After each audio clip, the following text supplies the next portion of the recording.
In 2017, the Anti-Corruption Foundation published an investigation that uncovered the largest cartel in Russian history, amassing contracts worth about $320 million.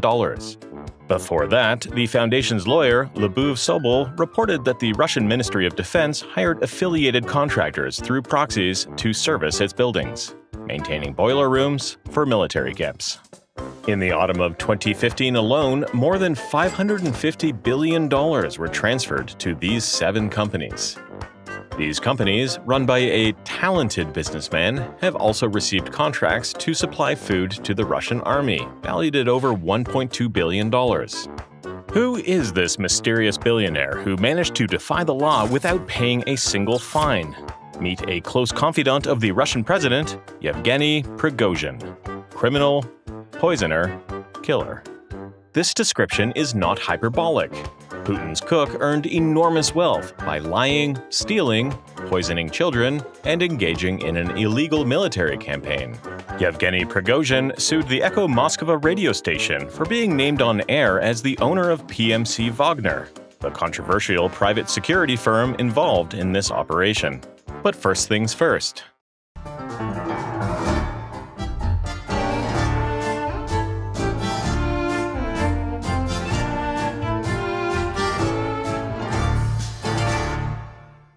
Yevgeny Viktorovich Prigozhin was born on January 1, 1961 in Leningrad. Until 18 years of age, he was a nobody. But in 1979, the pharmacist who graduated from Leningrad Physics and Pharmacy Institute was issued a suspended sentence for theft. In 1981, he served a prison term in a work camp for repeated theft, robbery, and involving minors in criminal activity. An impressive record. He was pardoned for his crimes in 1988. A couple of years later, Prigozhin, the criminal, started selling hot dogs, then segued into gambling and the restaurant business. Between 1991 and 1997, he set up a network of grocery stores and opened several bars and restaurants in St. Petersburg. Both visiting guests and local officials raved about his old customs restaurant. According to a cloakroom attendant who worked there since 1997, both St. Petersburg Mayor Sobchak and Governor Vladimir Yakovlev, who succeeded Sobchak as mayor, dined and received delegations at the restaurant. The menu was adorned with high-priced and pretentious dishes, inaccessible to the average restaurant-goer. He hit it big time in 2001 after meeting Russian President Vladimir Putin, who dined with French President Jacques Chirac on his floating cruise restaurant New Island in St. Petersburg. Over time, Prigozhin gained the trust of Viktor Zolotov, who was in charge of the Presidential Guard, and later, Putin himself. Forbes described him as a good storyteller, charming and cheerful. He became something of a court jester at receptions. Prigozhin was christened Putin's cook. In 2008, Prigozhin's Concorde served dinner for Dmitry Medvedev's inauguration. In 2009, VEB, a Russian state development corporation, gave him a loan to construct food manufacturing facilities. In 2011, he was awarded a contract for over $40 million to supply food to schools and kindergartens. It was no longer about haute cuisine. In December 2018, poisoned preschoolers started showing up at Moscow hospitals. The children's menu was to blame. They had been infected with shigella.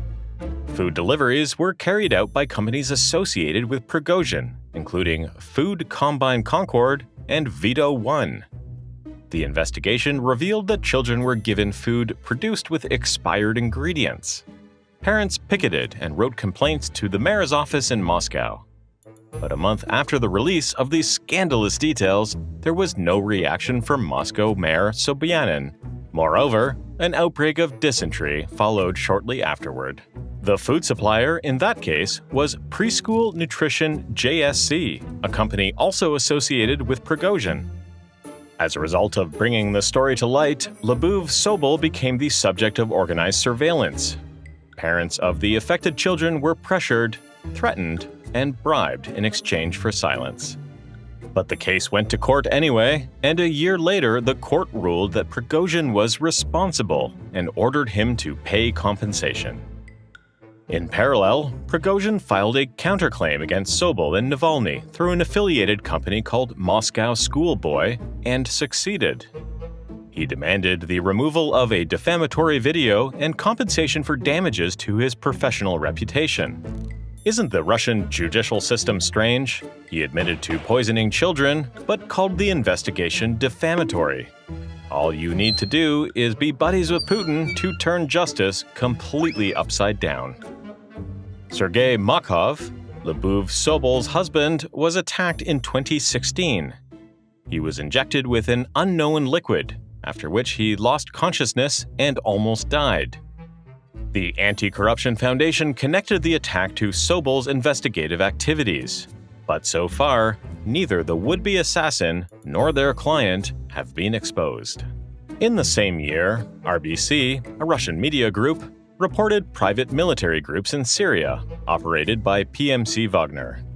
These organizations are technically illegal in Russia, but because they are registered offshore and pay their salaries in cash, it is challenging to prove their connection to the Russian state. RBC identified Yevgeny Viktorovich Prigozhin as the owner of PMC Wagner. What are his interests here? First, employed mercenaries bear the largest human loss. Private security forces are not considered in war casualty statistics, and their relatives are silenced with compensation. Putin has a vested interest in using mercenaries abroad. Но если, повторяю еще раз, они не нарушают российского закона, они вправе работать, продавливать свои бизнес-интересы в любой точке планеты.